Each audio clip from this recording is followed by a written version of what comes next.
Bonjour à tous, j'espère que vous allez bien. Je suis ravie de vous retrouver pour ce nouvel épisode de podcast Cœur de Lumière. Je suis contente de pouvoir vous présenter Émilie et de pouvoir l'accueillir sur le podcast parce que on va parler. Alors, on a déjà accueilli une personne comme ça qui est venue nous parler de son parcours, de sa façon de travailler. Mais j'aime bien pouvoir vous proposer d'autres visions, d'autres façons de travailler, d'autres histoires et d'autres parcours. Donc, on va parler d'une cérémoniante laïque. Vous écoutez un épisode du podcast qui explore le deuil et la mort sous toutes les coutures.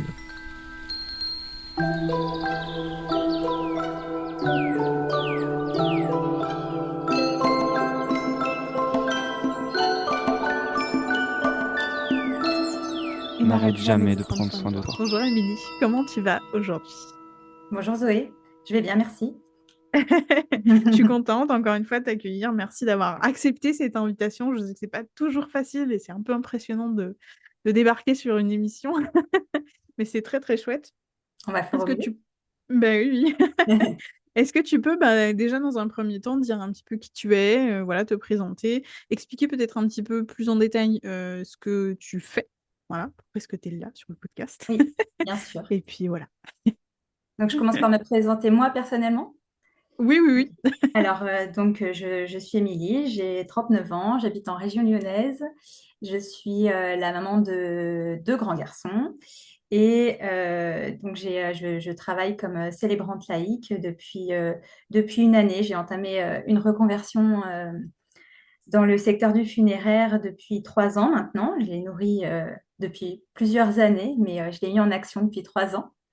Donc là, aujourd'hui, j'accompagne les familles pour réaliser des cérémonies laïques avec souvent une touche religieuse. C'est souvent demandé par les familles, ce qui permet d'avoir une grande flexibilité, de pouvoir apporter répondre à des demandes voilà, sur apporter des rituels qu'on retrouve souvent dans des églises ou dans des temples protestants, par exemple, mais de se permettre des libertés en diffusant des musiques actuelles ou en parlant de moments partagés avec le proche.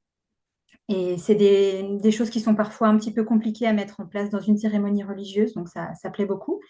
Et puis ça permet aussi de faire des choses très intéressantes. Ça permet vraiment de mettre en lumière la vie du proche disparu. Et c'est un sujet qui est vraiment passionnant. Moi, j'ai vraiment dû trouver du sens dans cette activité-là. Hmm. C'est un métier que je ne connaissais pas encore il y a quelques années. Je l'ai découvert au fur et à mesure de mes enquêtes. Mais par contre, c'est vrai que le sujet du funéraire, le sujet de la mémoire, je dirais plutôt, me tenait à cœur depuis très très longtemps. Parce que je viens d'une famille où on cultive la mémoire, on cultive les souvenirs, les héritages. J'ai un papa qui fait de la généalogie. J'ai toujours travaillé sur la photo, voilà, j'ai fait des études artistiques. J'ai, euh, et avant de faire ce métier-là, pendant 17 ans, j'étais designer dans le secteur du textile. Donc voilà, Zoé, c'est pour ça que, Ok, pour ça que tout intéressant. à l'heure en aparté, je te disais qu'il y avait quelques petits liens, je pense, entre ce que tu fais aujourd'hui et ce que j'ai pu faire. Alors, quand je travaillais dans le textile, je ne travaillais pas sur des objets de mémoire comme toi tu fais aujourd'hui. Mais par contre, c'est des propositions que j'ai pu imaginer quand j'étais étudiante, quand j'ai fait mes études d'art et de design. Mais quand j'étais designer, j'ai travaillé notamment un petit peu dans le funéraire parce que je dessinais des vêtements pour les professionnels et notamment pour les conseillers funéraires, mais aussi les hôtesses de l'air, pour les personnes qui travaillent dans les boutiques. Enfin voilà, j'ai fait ça pendant quelques années. Ok, alors juste Voilà. c'est incroyable. Il y a tellement d'informations qui me font popper tellement de questions. Je pense qu'encore une fois, ça va être un épisode mais de fou dingue pour cette année. Vraiment, j'ai plus les mots. Tellement je suis contente de pouvoir vous offrir en fait à vous les auditeuristes des personnes comme ça qui débarquent sur le podcast pour parler de leur juste de leur parcours et qui amènent tellement de choses d'un seul coup, mais c'est un cadeau, vraiment, merci. Alors déjà, on va commencer un petit peu par la base et par le début. Donc, tu nous as expliqué ce que c'était une cérémonie de laïque et un peu plus. Comment. Alors, du coup, tu as parlé aussi un petit peu du parcours. J'ai déjà plein de questions sur déjà ton métier actuel. Oui. Comment ça fonctionne, comment tu travailles. Effectivement, on t'a évoqué rapidement cette importance d'évoquer la personne, de pouvoir lui en parler, d'avoir cette liberté-là aussi quand on rend hommage à quelqu'un. Peut-être, ouais, explique-nous un petit peu comment tu fonctionnes. Est-ce que tu es relié à des entreprises de pompes funèbres ou est-ce que pas du tout? Comment est-ce qu'on te contacte? En vrai, comment ça se passe? Comment ça se passe? Alors, je vais expliquer déjà, je me suis formée au funéraire. Donc, j'ai fait la formation complète funéraire, donc maître de cérémonie. Je suis formée aussi conseillère funéraire et même Mm. responsable. J'ai fait le package complet pour avoir une vision générale sur le secteur. J'ai passé plusieurs mois aussi sur le terrain euh, en tant que salariée dans différentes entreprises, différents groupes. Mhm. C'est vrai que là, aujourd'hui, donc je suis indépendante, je travaille avec toutes les pompes funèbres. Les familles peuvent me contacter directement. Généralement, elles vont plutôt se diriger vers une entreprise de pompes funèbres suite à un décès. Et c'est dans leur souhait de vouloir faire une cérémonie laïque que cette entreprise de pompes funèbres va faire appel à moi pour réaliser cette cérémonie. Après, que la famille me contacte directement ou que je sois contactée par l'agence de pompes funèbres, il y a une date de cérémonie qui est fixée dans un lieu. On s'adapte un petit peu, enfin, on s'adapte complètement aux souhaits de la famille. Si jamais il y a une crémation, par exemple, souvent on va être dans les qui sont proposées, les salles de cérémonie, mais pas seulement, ça peut être dans d'autres lieux, on pourra en rediscuter. Donc, je prends contact avec la famille. On commence un petit peu à échanger par téléphone. J'explique comment je travaille. Je leur présente un petit peu le déroulé. Une cérémonie laïque, généralement, le contenu d'une cérémonie laïque, ça va être une durée de 30 minutes. On peut déborder à 40-45 minutes, mais c'est une durée, en fait, qui est importante parce que c'est un moment qui est aussi difficile, donc, de faire rentrer beaucoup de choses dans 30 minutes, on a le temps de faire des choses et après, on relâche un petit peu la pression, souvent dans un moment convivial, un verre de l'amitié, et il se Mm. passe des choses. Mais voilà, c'est un moment qui est assez intense. Donc, cette durée de 30, 45, 45 minutes, on va pouvoir faire rentrer pas mal de choses et on va choisir ensemble des musiques, on va choisir ensemble des textes. Je vais poser pas mal de questions aux proches pour faire connaissance avec la vie du défunt, savoir qui était cette personne, si cette personne-là avait des passions, si cette personne avait des engagements particuliers, son métier, les liens avec la famille. En amont, souvent, les pompes funèbres m'appellent et m'expliquent un petit peu les liens dans la famille, parce que c'est vrai que quand il y a un décès, ça réveille beaucoup d'émotions au cœur de la famille. Des fois, dans la famille, tout se passe bien, c'est un moment qui est bien entendu difficile, mais il n'y a pas de difficulté. Et parfois, dans certaines familles, les proches ne se sont pas vus depuis un certain nombre de mois ou d'années. Il y a des conflits. Et avec ce deuil qui arrive, c'est compliqué parce que forcément, voilà, on est dans un état de choc et voilà, on a un petit peu du mal à accorder nos violons, à faire des choix. Donc voilà, généralement, les pompes funèbres m'expliquent si jamais il y a des points de vigilance à avoir avec la famille. Moi, je prends pas le parti dans un sens ou dans un autre. Simplement, c'est important d'avoir en tête ces informations-là pour être à bonne écoute et aussi de savoir la vie du défunt. Cette personne, souvent, on a des belles personnes qu'on accompagne. Et quelquefois, les personnes qui sont décédées dans les familles, c'est des personnes qui n'ont pas eu une vie entièrement rose. Et voilà, il faut faire attention quand on prépare la cérémonie avec la famille et aussi au moment de la cérémonie aux mots qui sont choisis parce que voilà, c'est la personne qu'on va honorer. Il faut l'honorer avec les mots qui correspondent à sa vie aussi. Et parfois, il ne faut pas trop enjoliver pour pas se retrouver à faire des mauvais pas.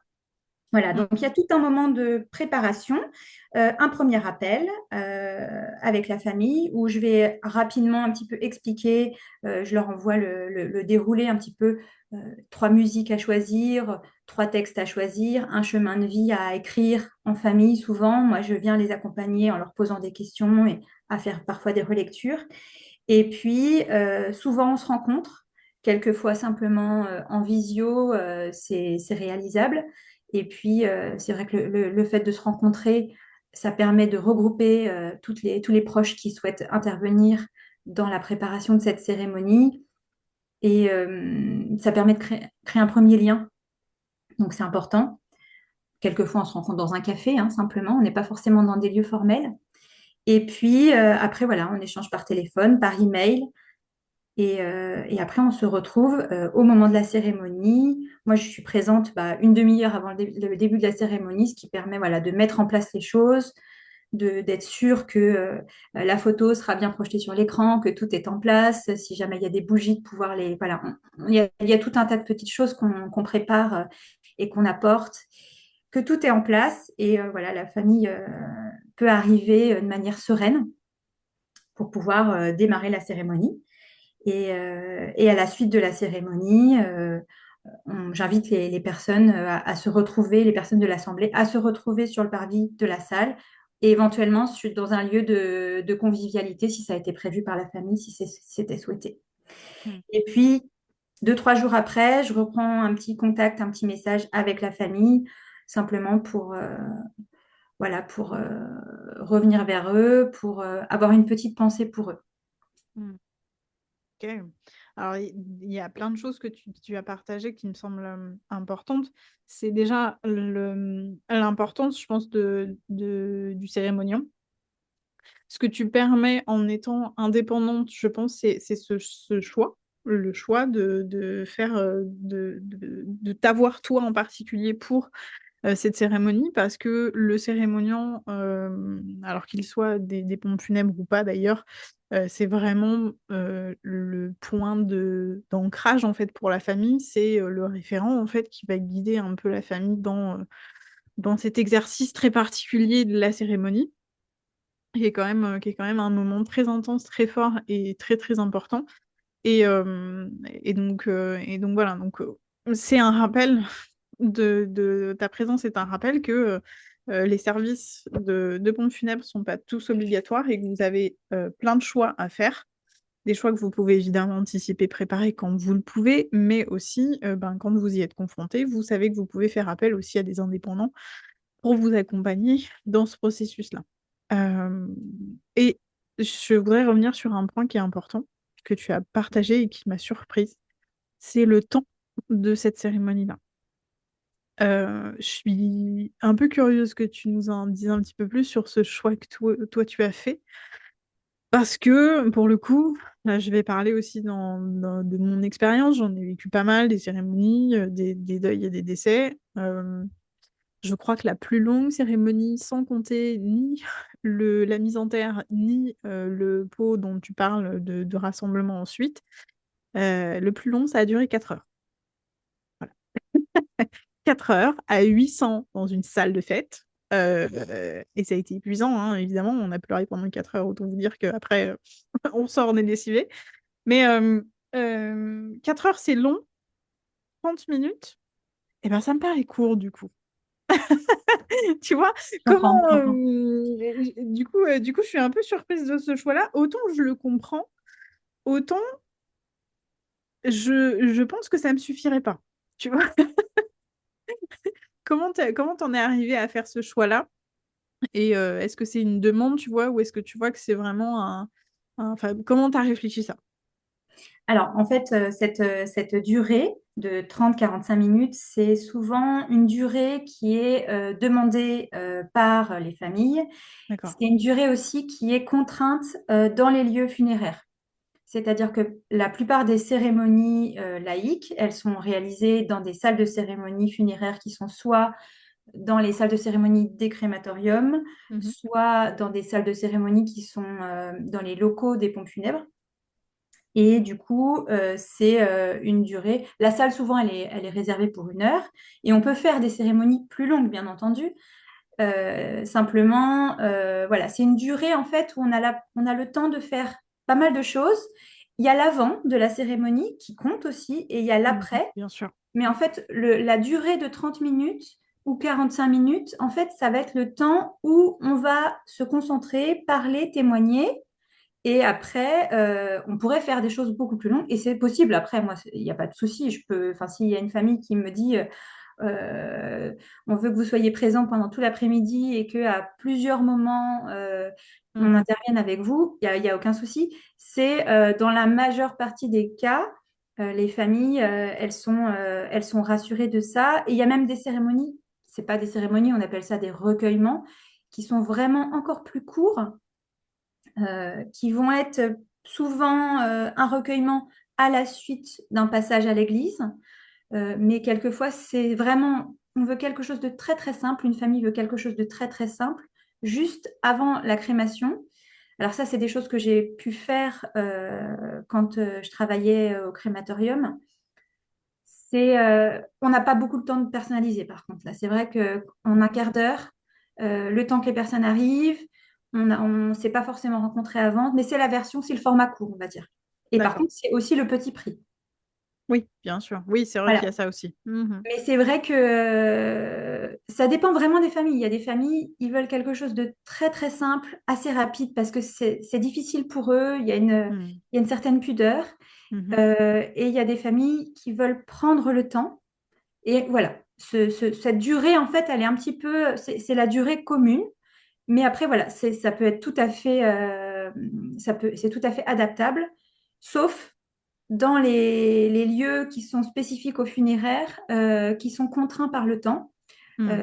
où là, voilà, on est à maximum 1 heure, en fait, dans Oui, les oui. cérémonies de crématorium, en tout cas ceux de la région lyonnaise, Mhm. euh, que j'ai pu, voilà, c'est les lieux que j'ai pu voir.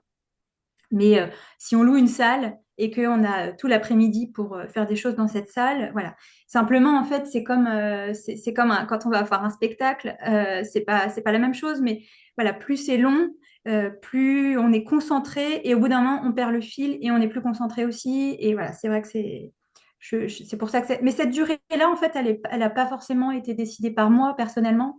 C'est des Oui, durées oui. qui se font, en fait. D'accord. Oui, ben, tu vois, je suis contente qu'on en parle parce que tu vois, ça paraît être un détail. Vraiment, ça paraît être un détail. Mais en fait, ça ne l'est pas tellement. Parce que, je vous l'ai dit, une cérémonie de 4 heures, bah, autant vous dire que moi, je me souviens pas de grand-chose. Et que ça a été terrible. Ça a été terrible de voir les 800 personnes défiler devant le cercueil, les 800 personnes présentes Oui. défiler devant nous. Les 800 personnes défilées pour faire le dernier adieu, le dernier geste devant le caveau, etc. Ça a été d'une longueur Mm. Après, c'est vrai que extraordinaire. enfin, l'expérience que tu nous racontes, tu parles de 800 personnes. Oui, oui, bah, C'est pas la majeure partie des cas, hein. Généralement, on est plutôt enfin, les assemblées, c'est plutôt une cinquantaine, une centaine de personnes. c'est ça. Oui, oui, non, mais c'est ça, complètement. C'est vrai que c'était un enterrement hors norme aussi, mais c'est vrai que ce temps-là, même à 100 personnes, j'imagine qu'une demi-heure, ça peut être compliqué. Alors après, effectivement, comme tu le dis, je pense qu'il y a aussi le côté euh, personnalisation. Mm. Il y a eu beaucoup de choix, bon, c'est pas moi qui les ai faits, mais il y a eu beaucoup de choix qui avaient été faits aussi sur plusieurs des cérémonies. C'était aussi le temps de parole libre, où le cérémoniant venait dire à l'Assemblée, ben, si vous avez un mot à dire, un message à faire passer publiquement, etc., vous pouvez venir. Et là, à 800 personnes, autant dire que on en a vu défiler. Voilà. Voilà. Donc effectivement, il y a plein de choses à réfléchir, à envisager. Et par rapport à ça, ce que j'aime bien demander aux cérémoniants qui viennent sur le podcast et même en dehors, C'est, est-ce que toi, tu as des exemples de gestes, de rituels, si on peut dire, que tu as pu, mener du coup en cérémonie qui sortent pour le coup de l'ordinaire? On parlait de cérémonies simples, mais je pense que c'est important aussi de réfléchir à ce qu'on peut, offrir de juste en fait et de symbolique par rapport à la personne à qui on dit au revoir. Oui. Alors, des gestes qu'on peut, ce qu'on appelle le geste d'hommage ou le dernier geste d'adieu, la plupart des personnes, c'est vrai, simplement veulent venir poser une main sur le cercueil et avoir un petit mot dans son cœur. Après, on peut venir déposer des branchages, par exemple, de la nature, sans faire des choses compliquées, avec des fleurs qui viendraient de loin dans un endroit dans le monde. Ou, voilà, ça peut être des fleurs du jardin, ça peut être des objets qui viennent de la maison, par exemple, une personne qui aimait faire du tricot ou des objets de menuiserie. Ça peut être voilà, des objets qui viendraient un petit peu de l'atelier de la personne. On peut être sur des sucreries, des gourmandises, quelqu'un qui serait très gourmand, qui aimerait beaucoup le chocolat. Voilà. Ça peut être vraiment plein de choses. À ce niveau-là, en fait, on a une grande liberté. On a eu des fois aussi des demandes avec des paillettes pour des gens qui aimaient ça. Alors, voilà, dans certains lieux, on va être contraint parce que après, en fait, il faut pouvoir, voilà, les professionnels qui vont encadrer le moment, il faut qu'ils puissent après rendre la salle disponible assez rapidement. Et c'est vrai que parfois, si on veut mettre du sable parce que la personne aimait beaucoup la plage, bien sûr que c'est possible, mais du coup, il faudra choisir un lieu où on a le temps d'installer et de désinstaller. Voilà. C'est ça. Mais en Oui, oui, soi, c'est en ça. fait, tout est possible. Mais en fonction du lieu, on aura des contraintes. Et on aura des contraintes aussi avec le cercueil. Parce que c'est vrai que la plupart des cérémonies, on les fait autour d'un cercueil. Le défunt est dans le cercueil. Le cercueil peut être personnalisé de plein de façons différentes. Mm. Et on propose aussi parfois, pour l'instant en France, ça reste, c'est pas du tout la majeure partie des cas, mais on peut faire des cérémonies autour d'une urne ou Ok. autour d'un objet symbolique. C'est quelque chose qui se fait beaucoup dans les pays anglo-saxons, par exemple. Mhm. Et moi, je trouve que c'est très intéressant parce que ça permet éventuellement de réunir la famille dans un temps où on a eu la possibilité d'organiser les choses différemment, de bien choisir le lieu. Et on n'a pas la contrainte logistique en fait du cercueil parce que le cercueil, on est obligé de transporter la personne dans un véhicule qui est habilité. Alors qu'une urne, en fait, tout le monde peut transporter l'urne dans un lieu. Si on veut le faire en pleine nature, dans la forêt, c'est possible. Si on veut faire une cérémonie laïque dans le jardin de la famille, c'est possible. Ça peut être autour d'un arbre. Voilà. Et en fait, ça donne une très grande possibilité. Ça laisse aussi éventuellement la possibilité de faire euh, une cérémonie du souvenir après coup. Ou par exemple, c'est vrai qu'on a eu certainement beaucoup le cas avec le Covid, des familles qui n'ont pas pu faire leur cérémonie parce qu'ils ne pouvaient pas se rassembler, des choses, voilà, des choses qui étaient contraintes par rapport à cette période compliquée. Et du coup, de pouvoir faire une vraie cérémonie après coup parce que les conditions n'avaient pas été réunies au moment, parce qu'il avait fallu aller trop vite, parce qu'il manquait des personnes qui étaient à l'étranger, je ne sais pas. Il y a toujours des, parfois des contraintes. Et du coup, de pouvoir faire un moment qui soit beau et qui soit vraiment à l'image de la personne qui est partie.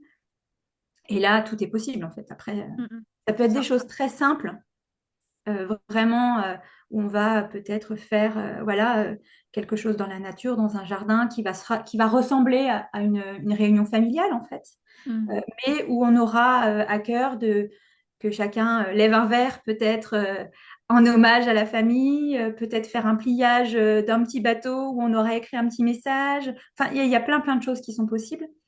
Et c'est un petit peu des choses dont je parle dans mon compte Instagram Atelier Émilie Hommage. Dans ce compte Instagram, je l'ai construit comme un atelier en fait où on a la possibilité de rendre hommage de façon très très simple.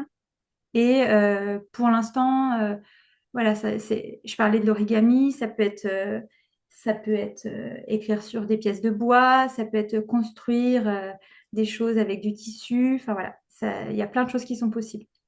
Mmh. Oui, oui, c'est, toujours ce que j'aime à rappeler, hein. Les cérémonies, c'est vraiment un moment qui est pour vous, qui est pour la famille, bien sûr, qui peut être pour le défunt parce que le défunt peut prévoir aussi des choses. Voilà.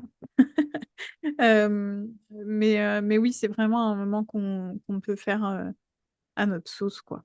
Voilà, c'est un rappel important et on l'oublie souvent parce qu'on a l'impression aussi d'être, un peu, happé par le moment, un peu, submergé aussi, je pense, par les possibilités, par les suggestions que les pompes funèbres peuvent nous faire. Mais, vraiment personnaliser ce moment-là parce que c'est important, en fait. C'est important pour, votre suite, pour le deuil que vous allez vivre aussi après.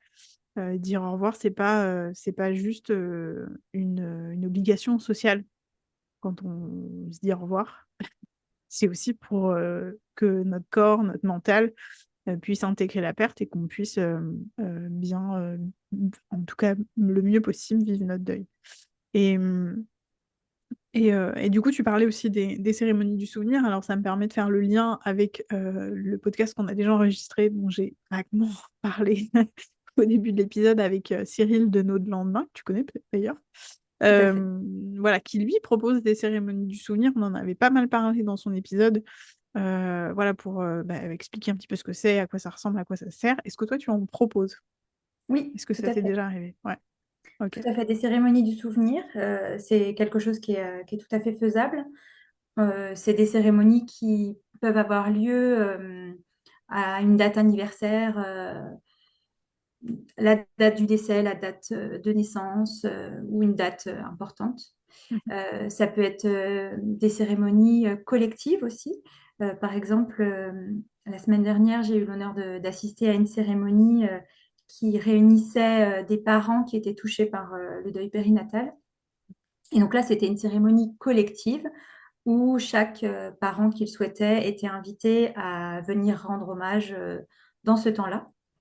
Et en fait, ça permet une cohésion et de se retrouver avec des personnes qui vivent une situation commune à la sienne. Et tout à l'heure, tu parlais aussi de préparer sa cérémonie, de pouvoir y penser à l'avance, et certaines personnes y pensent à l'avance. Et à ce sujet-là, c'est vrai que moi, j'ai quelque chose qui me tient à cœur par rapport à ça, parce que quand on travaille dans une agence de pompes funèbres, on propose aux familles de préparer ses obsèques à l'avance. Donc, il y a des contrats obsèques, des assurances obsèques. Quelquefois, c'est avec l'assurance, quelquefois, c'est avec sa banque. On a Mmh. signé un contrat, on a mis de l'argent de côté pour ce moment-là, pour ses futures obsèques. Quand ça se passe dans les pompes funèbres, on va plus loin parce qu'on va choisir les objets qui vont accompagner les obsèques. Et là, vraiment, on a l'ensemble des objets qui viendront, qui seront utiles pour le jour J. Par contre, sur la cérémonie, en fait, c'est à peine abordé. Alors, ça dépend des conseillers funéraires, bien entendu. Mais en tout cas, dans le contrat obsèques, ça représente un petit pavé de commentaires du conseiller. Mmh. Et en fait, on va pas du tout rentrer dans les détails. Ce qui est embêtant, c'est que quand une famille sait que son proche avait signé un contrat obsèques et que le décès arrive, il se dit, bon, bah, très bien, tout est prêt et on est serein, on sait qu'on va pouvoir faire exactement comme il voulait. Mmh. Sauf qu'en fait, la partie cérémonie, elle n'a pas du tout été abordée ou très peu. Mmh. Et c'est vrai que ça, c'est quelque chose que j'ai à cœur de proposer aussi et que je proposerai sur 2025.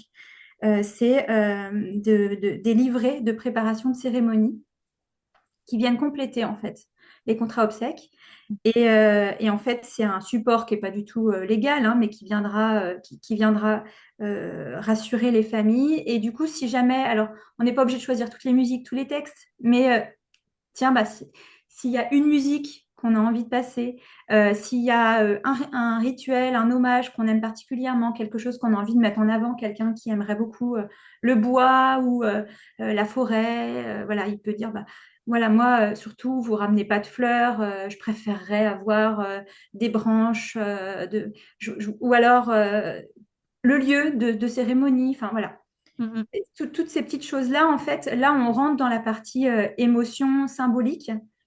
Ça sera pas, ça va pas se mettre dans un devis parce que quand on fait un contrat obsèques, on doit rentrer dans un devis. On choisit un cercueil, on choisit des essences de bois, on choisit une urne. Voilà, c'est des objets qui sont commercialisés et c'est important aussi de les choisir quand on fait ce genre de contrat.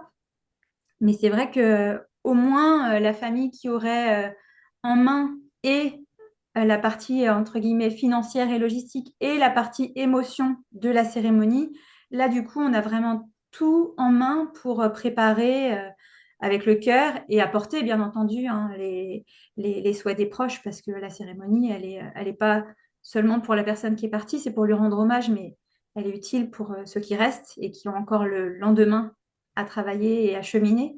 Mm. Mais, euh, mais c'est vrai que juste de savoir, bah tiens, il y a une musique, je sais que c'est cette musique-là qu'il voulait, bah, c'est déjà bien. Et parfois, bah, de quoi est-ce que tu voudrais parler pendant sa cérémonie? De quoi est-ce que tu veux mettre en avant que tu as fait partie de telle association ou justement on n'en parle pas, savoir ce qu'on ne veut pas. C'est vrai que parfois on dit bah, qu'est-ce qu'on veut, mais qu'est-ce qu'on ne veut surtout pas aussi, c'est très important. Ah oui, oui. Mm. Et c'est vrai que quelquefois, on a peu d'informations. J'ai accompagné une famille comme ça où la défunte, elle avait fait un contrat obsèques. Et en fait, dans la partie commentaire de la cérémonie, elle avait juste précisé qu'elle voulait une cérémonie qui ne ressemble pas à une cérémonie. Et c'est tout. C'était la seule information que j'avais en ma possession. Et Ok. du coup, c'est vrai que c'était pas facile parce que les proches, ils étaient pris au dépourvu de quoi faire. Ne- Mhm. voilà. Et moi, je l'ai interprété d'une façon, je me suis dit, bah, certainement, cette personne-là, elle voulait pas quelque chose qui fasse trop cérémonial, trop.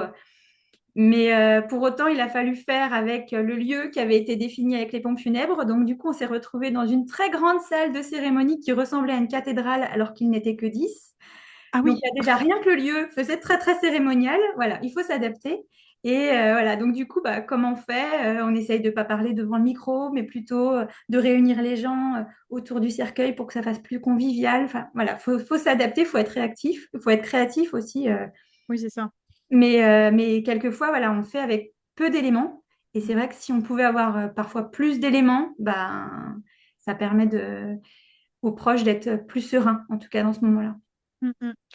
Ça fait partie des choses, tu vois, tu parlais du livret, je trouve que c'est important et c'est des choses qui sont chouettes parce que c'est des éléments qui vont permettre aussi de faire parler, de mettre le sujet sur la table, déjà, et puis c'est ce que j'aime bien dire, hein, parce que c'est vraiment l'impression que j'ai aussi avec toutes les personnes qui viennent sur le podcast, c'est qu'on on plante des graines, en fait. En posant des questions, en mettant le sujet du deuil et de la mort sur la table, on plante des graines parce que ce sujet-là, effectivement, il est difficile parce qu'on a un rapport à la mort qui est particulier. Euh, mais surtout, ça reste des questions qu'il va falloir aborder à un moment ou à un autre et que si on le fait pas, et ben c'est alors pas se déresponsabiliser pour autant, mais de remettre un petit peu cette décision-là sur les épaules de ses proches. Et ça peut être mal vécu, ça peut être difficile hein, pour l'avoir vécu moi-même. Je sais que j'aurais bien aimé pouvoir en parler avec ma maman, avec d'autres personnes avant de préparer leurs obsèques. Et, euh, bah voilà, juste cette question-là de dire, ok, oui, qu'est-ce que tu aimerais qu'on dise? De quoi est-ce que tu veux pas qu'on parle? De les musiques, les textes, etc., etc. C'est vrai que c'est des choses qui sont chouettes et qui permettent en plus de ne pas se sentir euh, arrivé au jour J de dire ah ben en fait je sais pas. Mm. Je sais pas parce que je suis trop dans l'émotion, je suis trop dans le choc, je suis trop dans le machin. Et il faut quand même préparer cette cérémonie-là et on n'est pas toujours ben, frais et dispo en fait pour ce genre de situation-là. Et ce qui est normal, hein, ça fait partie du jeu. Et c'est vrai que de pouvoir en discuter, et je suis contente de pouvoir le faire aussi en podcast parce que ben, j'espère que ça plante des graines dans vos têtes, les auditoristes, parce que c'est important d'en parler, tout simplement. C'est important d'en Ouais. parler, c'est important de se poser des questions, d'anticiper, etc. Et de se dire, bon, ben, ok, qu'est-ce qu'on fait? Tout simplement.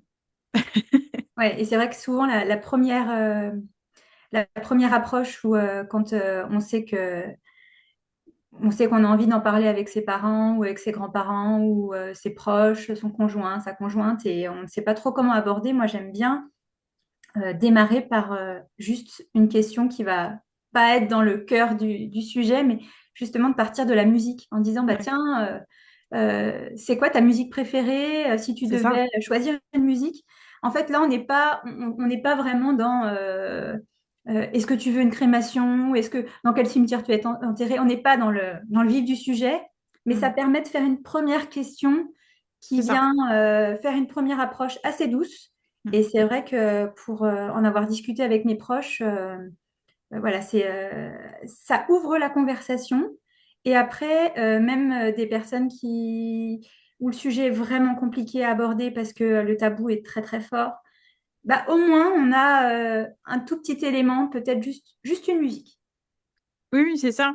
C'est un premier élément qui peut en plus déterminer et aider. En fait, c'est le premier. C'est un peu j'aime bien aussi cette image-là de dire c'est le bout de la pelote. Donc on a le bout, on peut tirer et après ça se déroule, ça se passe C'est bien. ça. Même si de temps en temps il y a des nœuds, on a le bout, on sait où on va et voilà. Donc c'est vrai que c'est un premier élément qui peut être très libérateur. Et puis ça peut changer aussi. Oui, Ça c'est, voilà, on en parle au jour J en se disant, bon, bah ok, oui, pourquoi pas, si je meurs demain ou dans la semaine, ouais. c'est plutôt ça. Mais ça peut changer dans un mois, dans Ah un bah, an, c'est bah, sûr. ce sera différent, c'est C'est normal, ça sûr. fait Oui, partie du jeu aussi. C'est des choses que, voilà, on le dit et on le répétera jamais assez sur le podcast. Le changement, c'est la vie. Puis quand on est mort, eh ben, on change pas trop. Et encore. Ça se discute à plein de niveaux. Mais en tout cas, c'est un petit peu cette vision-là de dire, euh, en fait, on en parle et le fait d'ouvrir le dialogue, même avec des choses simples comme ça va permettre après aussi de potentiellement aller plus loin. Quand on aura vu que ben, on est capable d'anticiper, de voir que on peut parler, on peut imaginer sa propre mort et de dire, ben, ok, qu'est-ce que j'ai envie de laisser derrière moi? Qu'est-ce que j'ai envie d'offrir aussi comme souvenir et comme laisser comme souvenir aux gens? Et ben après, du coup, on va peut-être anticiper et dire, bah oui, du coup, c'est vrai que la question se pose, où est-ce que j'ai envie d'être enterré? Est-ce que j'ai envie d'être enterré? Ou est-ce que j'ai envie d'être crématisé? Où et comment, etc., etc. Et du coup, ça ouvre vraiment c'est un point de départ, en fait. Donc exactement. c'est vraiment chouette. Et c'est important comme travail, je pense, de faire ce que tu fais. Et enfin, pourquoi plutôt, pourquoi tu as fait le choix de ne pas être cérémoniante dans une agence de pompe funèbre? Pourquoi est-ce que tu as choisi d'être indépendante? Pourquoi est-ce que j'ai choisi d'être indépendante? Je trouvais intéressant de pouvoir travailler avec plein de familles différentes. Et moi, en fait, vraiment, ce qui m'intéresse, c'est vraiment la partie cérémonie. Il y a plein de métiers, en fait, dans le funéraire. L'organisation des obsèques, le travail de conseiller funéraire, c'est un métier que je trouve très intéressant aussi. Mais c'est Mhm. vrai que la partie cérémonie, il y a beaucoup de choses à faire. Là, aujourd'hui, je me concentre sur essayer de rendre hommage, de prendre la parole quand on me le demande, de pouvoir guider un petit peu les personnes pour qu'ils puissent faire leur témoignage. Voilà, pour l'instant, je le fais, on va dire simplement, où je vais apporter des petites touches, des idées pour que eux puissent le faire. Et voilà, et ma partie créative elle va être assez limitée pour l'instant, même si voilà, je vais proposer un petit déroulé mis en page ou des choses comme ça. Mais c'est vrai que au-delà de ça, en fait, il y a plein de choses possibles. Proposer des gestes d'hommage avec des objets. Tout à l'heure, tu parlais de Cyril de Nos lendemains. Oui. Voilà, j'ai pu voir un de ces magnifiques objets qu'il a proposé dernièrement, qui j'espère sera commercialisé. Enfin, voilà, c'est de Oui. proposer des bouquets de messages. Enfin, il y Mhm. a plein de choses possibles. Et en fait, autour de l'hommage, pour les cérémonies laïques, il y a plein de choses à construire, à créer. C'est Moi, ça. je vois 1 milliard de choses à faire. Pour l'instant, j'essaye de faire les choses simplement et de pouvoir accompagner les familles au jour le jour. Mais c'est vrai que voilà, je voulais me concentrer sur les cérémonies Mmh. parce que le sujet est déjà vaste et en fait, c'est voilà, moi, c'est ce qui me passionne. Mmh. Ouais, je comprends. Je comprends et puis, alors j'ai très, très envie que tu me parles un petit peu plus de ton métier que tu as évoqué, enfin ton ancien métier que tu as évoqué un petit peu tout à l'heure parce que, je suis très, très curieuse. Mais avant, j'ai une question que j'aime bien aussi poser parce que, je pense qu'on a une idée des métiers funéraires qui est pas toujours juste. On a je pense des clichés, une image assez cliché de, bah, on est toujours habillé en noir, on est toujours triste, on est machin et cetera. J'aime bien, bah, déjà poser la question un petit peu toi, comment est-ce que tu vois les métiers du funéraire? Comment est-ce que tu les vis au quotidien? Et ça c'est pas un cliché, on le sait, les cérémonies, c'est un moment qui est difficile et c'est un moment qui peut être hautement émotionnant, même pour les professionnels du funéraire, il faut le rappeler parce qu'on reste des humains. Enfin, je dis «on» comme si j'en faisais partie, mais voilà, ça reste des humains, ça reste effectivement en plus une position qui est assez difficile et qui, ben, en fonction de l'histoire, en fonction de ce qui se passe, on peut réveiller bien sûr plein d'émotions, plein de souvenirs, chez la personne qui est pas directement concernée, mais qui est là pour accompagner la famille. Donc la question c'est comment, toi tu vis un petit peu ces moments-là? Est-ce qu'il y a aussi bien sûr, je pense que tu vas nous en partager des histoires ou des cérémonies qui t'ont plus marqué que d'autres, qui pourront en plus donner des idées, hein, à ceux qui nous écoutent, ben, de ce qu'on peut faire, voilà des gestes qu'on peut mettre en place? Et puis comment tu fais pour gérer au quotidien toute cette charge émotionnelle, que tu peux un peu, te prendre, dans la face, au jour le jour? Oui. Alors, le métier, pour moi, les métiers du funéraire, en fait, c'est vrai qu'on a on a une image de l'extérieur qui est très particulière. Et c'est vrai que moi, quand j'ai entamé ma reconversion, quand je l'ai mis en action, on va dire, j'ai fait tout un chemin où j'ai coché un certain nombre de cases personnelles pour savoir si c'était OK avec ce que je pouvais encaisser, entre guillemets, Ouais. émotionnellement.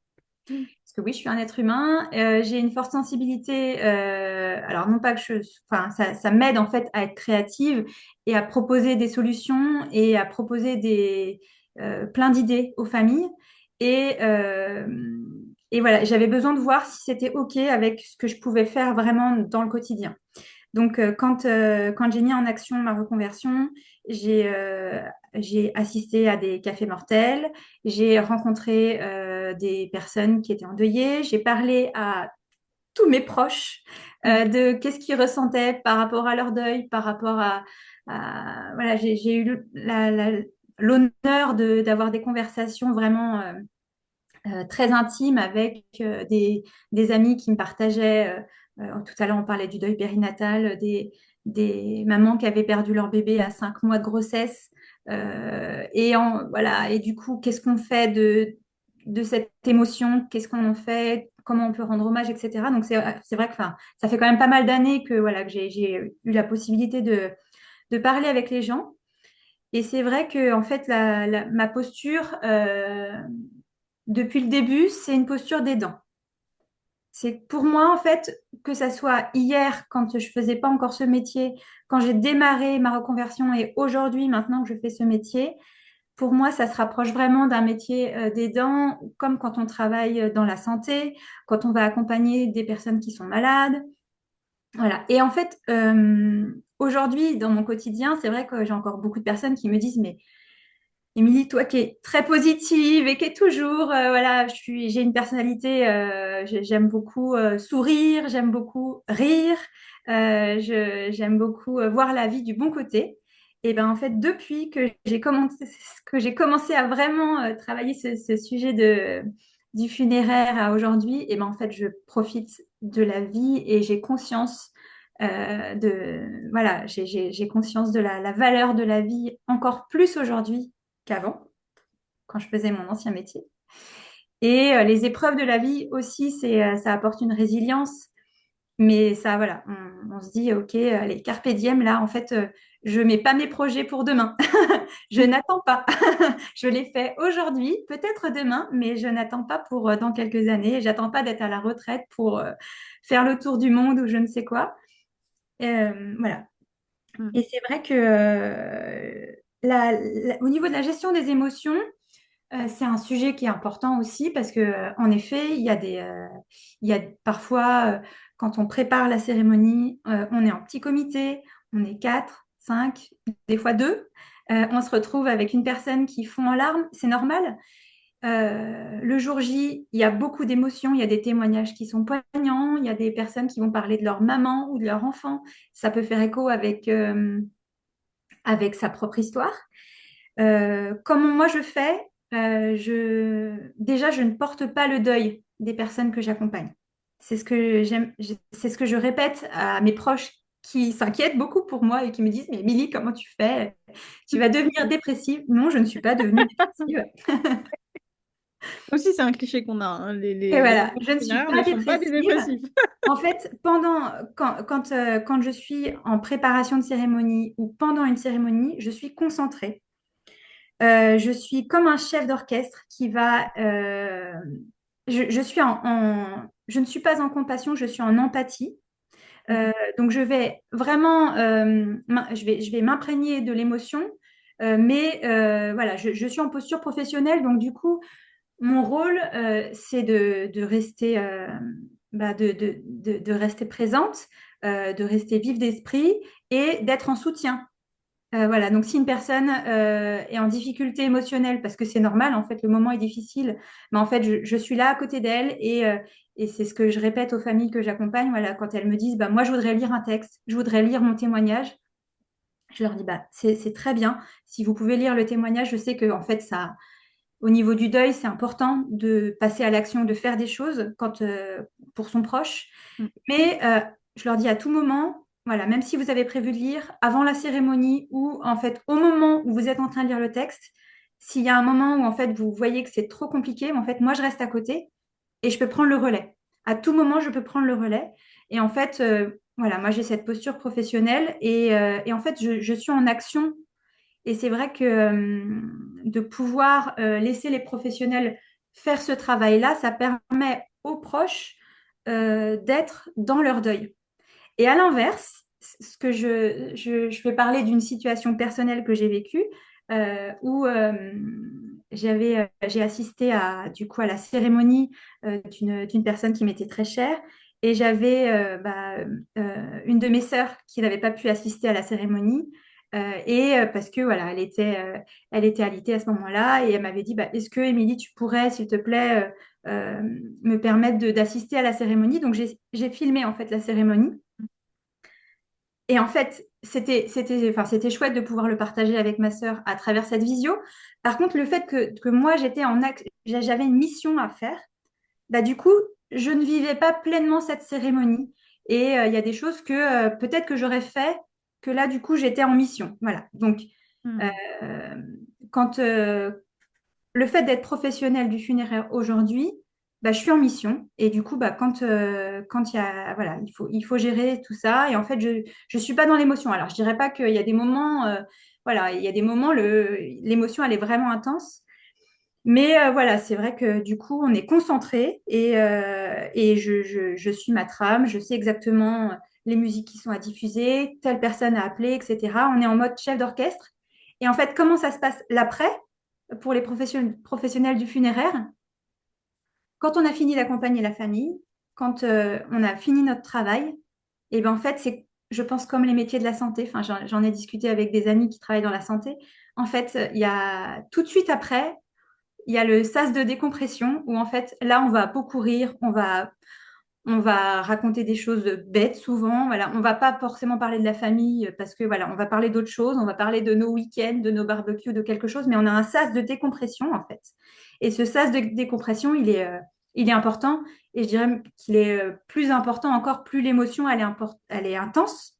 Mais c'est quelque chose que j'avais pu connaître aussi dans mon ancien métier quand j'ai été styliste dans le textile professionnel parce que je répondais à des appels d'offres avec une équipe. Et en fait, on était parfois dans des situations où il fallait tout faire pour hier ou avant-hier. Donc, c'était assez stressant. Et en fait, eh ben, plus c'était stressant et plus on racontait des blagues et plus on rigolait. Et en fait, ça permet en fait de lâcher un petit peu voilà, une certaine pression. Et voilà.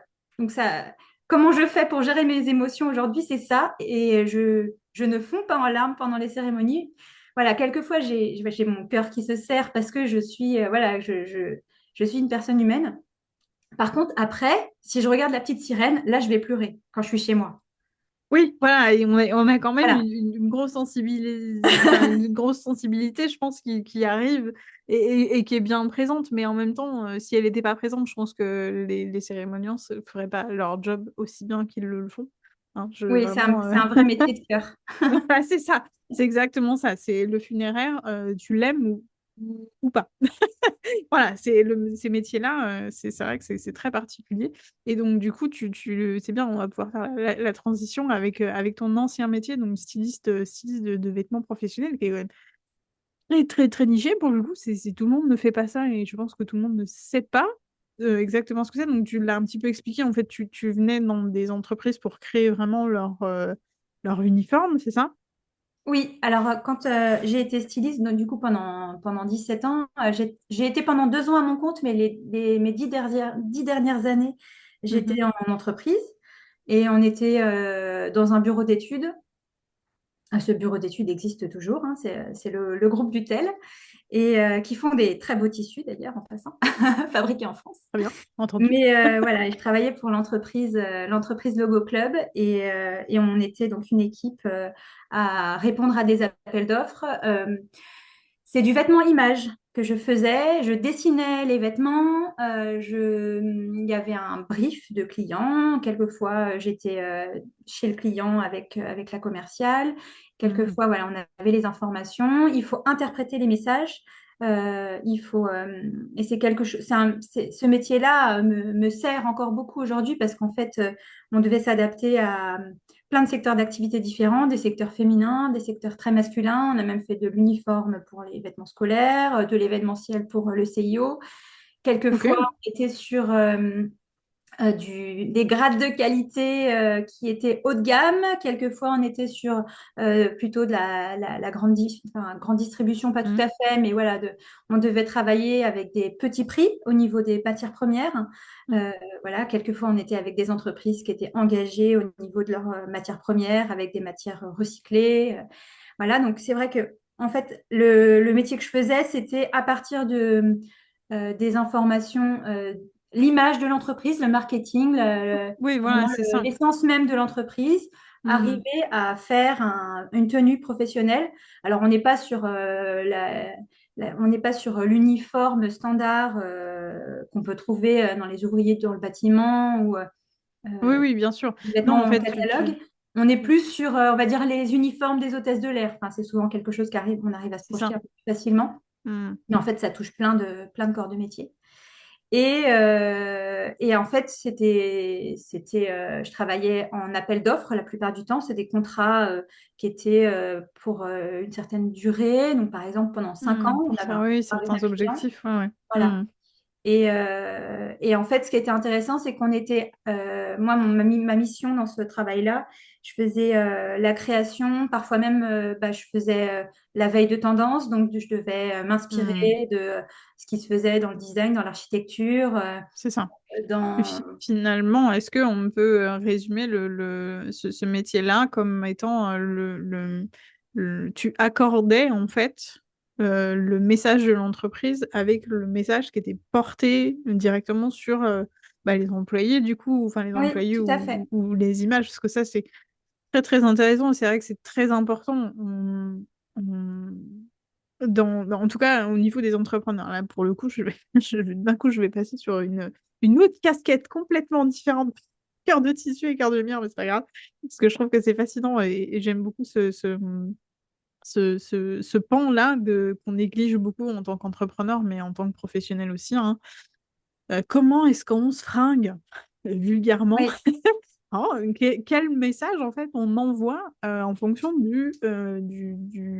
du vêtement qu'on porte, du maquillage qu'on porte aussi très certainement, de la coiffure, etc. Je pense que j'envoie pas le même message aujourd'hui que j'ai pu le faire dans d'autres épisodes où j'étais un petit peu plus habillée, un peu plus maquillée, etc. Ou même pas, hein, des fois. Hein. J'envoie pas non plus le même message, je pense, quand je suis en podcast que quand je suis sur les réseaux sociaux. Voilà, je me prépare pas de la même manière. Et c'est important. Et en fait, c'est ça que tu fais, c'est ça que enfin, c'est que tu faisais, du coup, que tu proposais. Et du coup, pour faire le lien avec le funéraire, comment tu abordes cette notion en fait de l'habillement, de la présentation en fait physique dans le deuil, quoi, parce qu'on a toujours encore beaucoup, en tout cas très présent, je pense, l'idée du noir, du très Oui. sobre, du très, c'est au carré, il n'y a pas un truc qui dépasse, il n'y a pas machin. Est-ce que c'est toujours le cas? Ou est-ce que un peu moins, enfin, comment toi tu as vécu ça et comment est-ce que tu peux faire le lien en fait avec cet ancien métier et le monde du funéraire? Oui, alors c'est vrai que il y a la tenue professionnelle pour les agents du funéraire, c'est souvent un uniforme. Après, c'est vrai que pour avoir travaillé sur les uniformes aussi des professionnels du funéraire, c'est pareil, en fait, en fonction des entreprises, il y a différentes images. Mhm. Donc, il y a certaines entreprises qui sont toujours habillées en costume noir, même parfois chemise noire et costume noir et cravate noire, vraiment le plus noir possible. Il y a d'autres entreprises qui vont faire un choix plutôt d'avoir des couleurs claires.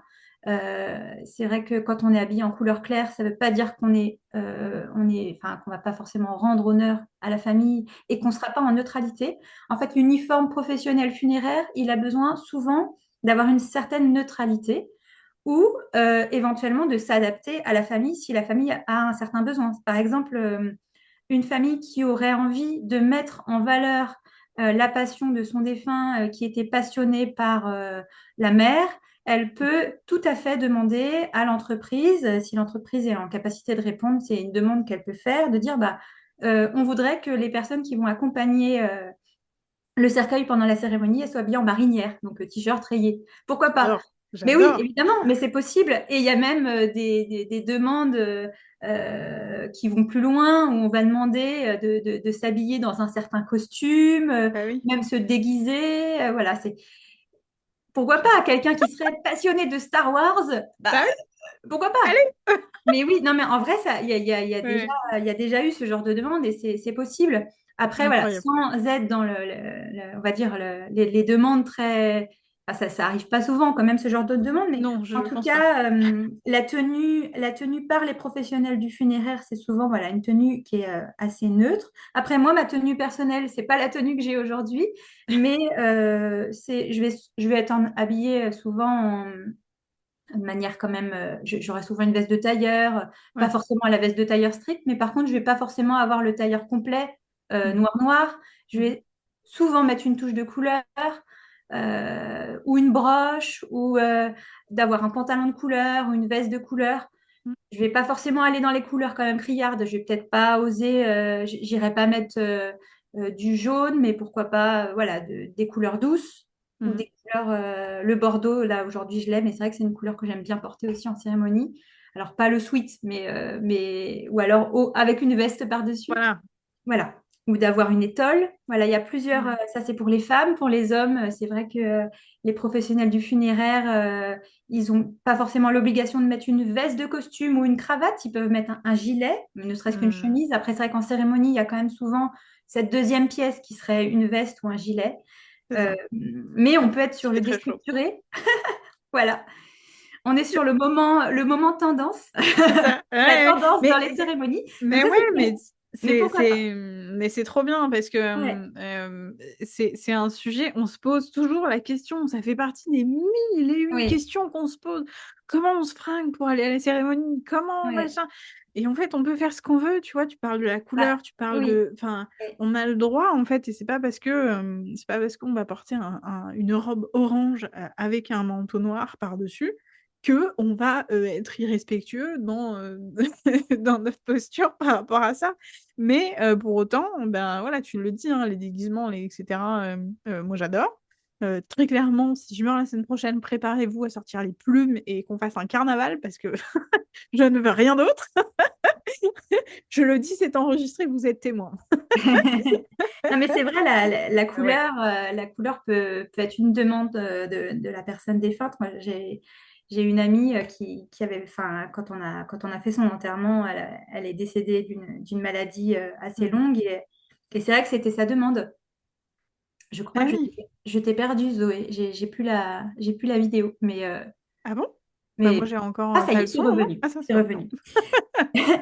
Après, il y a quand même cette forme cette forme de respect, mais Ouais. c'est vrai que quand on est invité à accompagner un défunt pendant une assemblée, euh, souvent on va mettre voilà, au moins une veste de tailleur ou Mhm. s'habiller un petit peu mieux. On va s'endimancher un petit peu.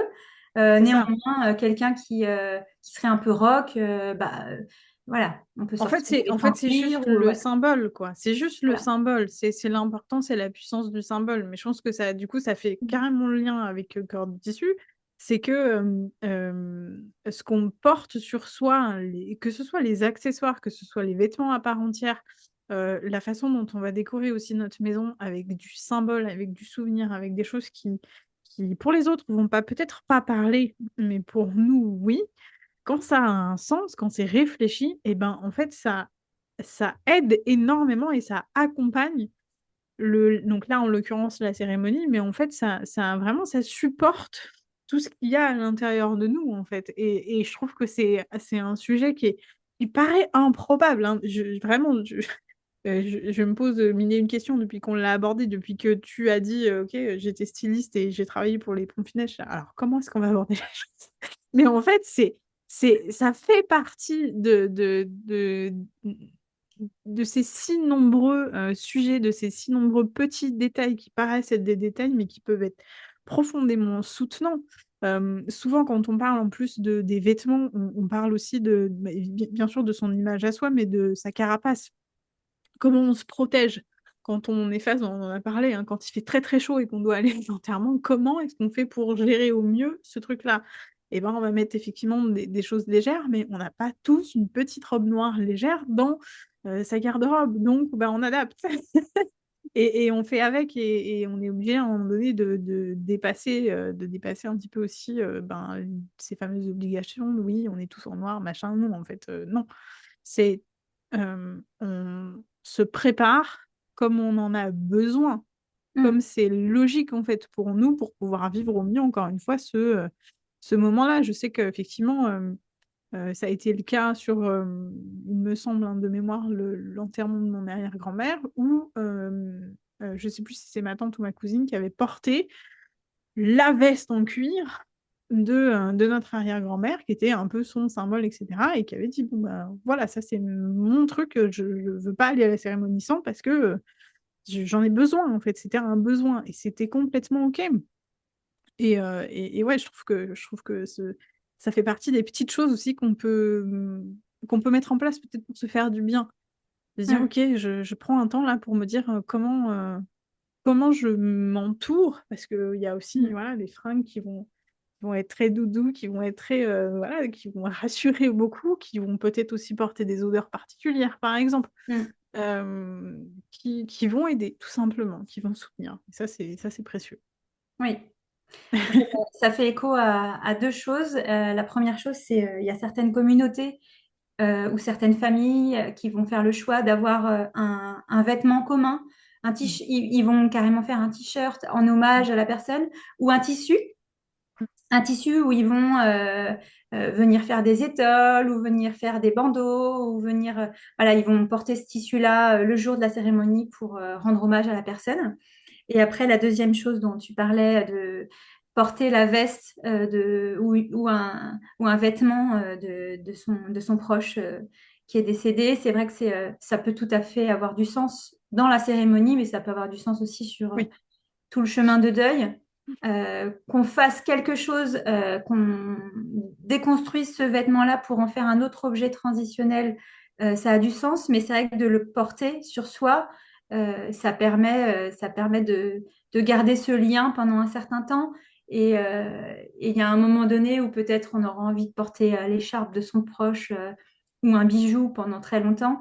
Mhm. Et puis, il y a un moment donné où on va se dire, OK, là maintenant, il peut y avoir une deuxième vie pour cet objet-là, ou peut-être que ça y est, je suis prêt à le mettre dans une boîte, je sais qu'il est là.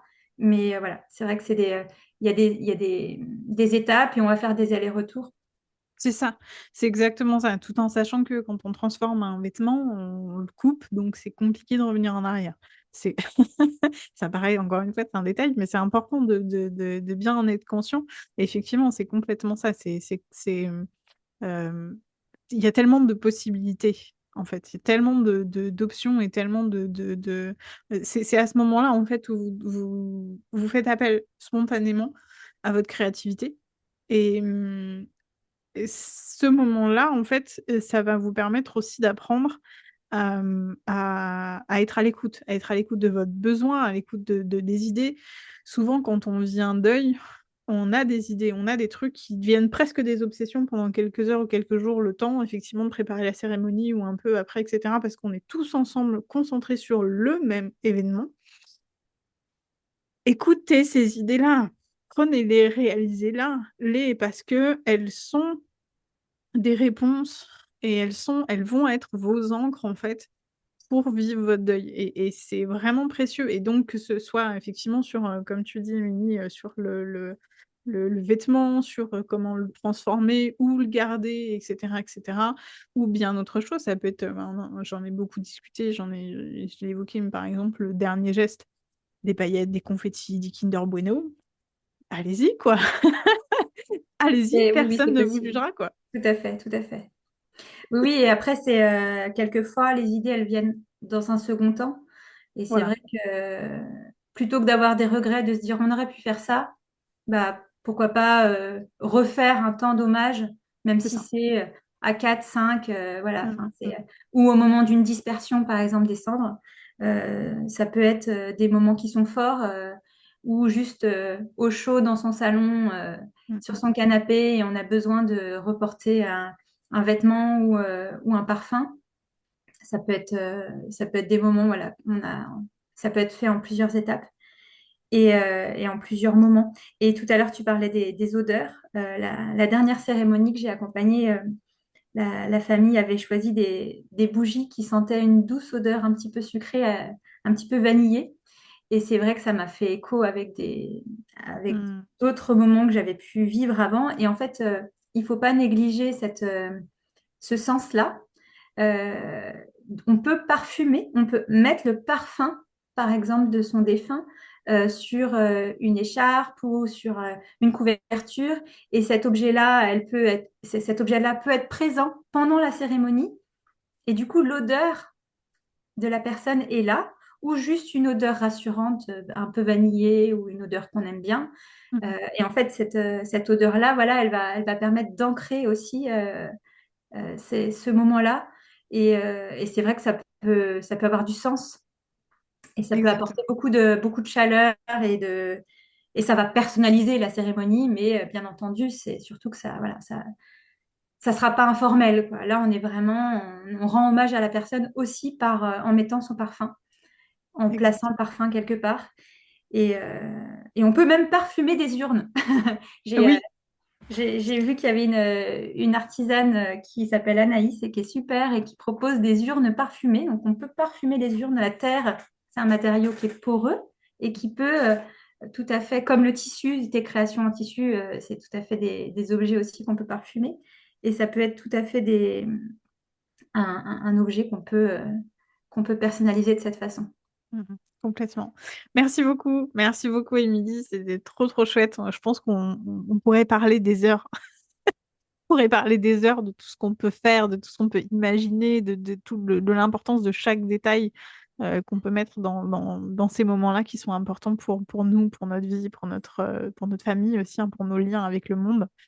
Donc vraiment merci d'avoir un peu ouvert et déblayé un peu le terrain en quelque sorte sur ce sujet-là. Je terminerai peut-être moi personnellement avec juste ces petits mots, tout est juste en fait, peu importe à quel moment vous avez les idées ou le besoin de rendre hommage à votre défunt, ce sera juste, quoi qu'il arrive. Donc offrez-vous et permettez-vous de le faire, peu importe ce que les gens en diront. simplement. Voilà. Et toi, Émilie, est-ce que tu aurais un petit mot, un petit message avant qu'on clôture cet épisode? On va faire passer par ici. Bah, merci à toi, Zoé, de m'avoir permis de prendre la parole dans ce podcast. Et simplement, voilà, de continuer à rendre hommage et à cultiver le souvenir de ses proches à tout moment, quand on en ressent le besoin. Voilà, simplement avec douceur et simplicité. Il n'y a pas forcément des choses compliquées à faire. Après, c'est vrai que moi, dans mon métier, j'accompagne les familles dans des moments qui sont un petit peu plus construits, mais on n'est pas obligé de faire des choses compliquées, des choses toutes simples. Ça suffit aussi à rendre hommage. Trop bien. Merci beaucoup, Émilie, d'avoir été là. Je suis vraiment contente qu'on ait pu faire cet épisode ensemble. Merci à vous, les auditrices, d'avoir été là jusqu'au bout, de nous avoir écoutés. J'espère que cet épisode et ce moment-là vous a plu autant que nous, parce que moi, j'ai passé un très bon moment. Encore une fois, je vous le dirai jamais assez, partagez les épisodes comme autant de petits messages de soutien pour vos proches, parce que on vous a peut-être fait du bien, on vous a peut-être soulagé et donné des idées pour le futur, mais ben, d'autres personnes peuvent en profiter et potentiellement vos proches. Voilà, donc vraiment, partagez à fond ces épisodes-là. Je vous invite aussi à retrouver Émilie sur son compte Instagram. Je vous mets, comme d'habitude, tous les liens dans la description. N'hésitez surtout pas à lui envoyer un petit message si vous avez des questions supplémentaires et aussi ben, la contacter tout simplement si vous avez besoin de ses services. Voilà. Je vous invite ben, encore une fois hein, à me rejoindre aussi sur Cœur de Tissu, le compte Instagram, à découvrir le site internet pour découvrir tout ce qui est possible de faire au niveau des hommages textiles. Et puis en attendant le prochain épisode, n'arrêtez jamais de prendre soin de vous. Merci de ton écoute. Pense à partager et à noter cet épisode.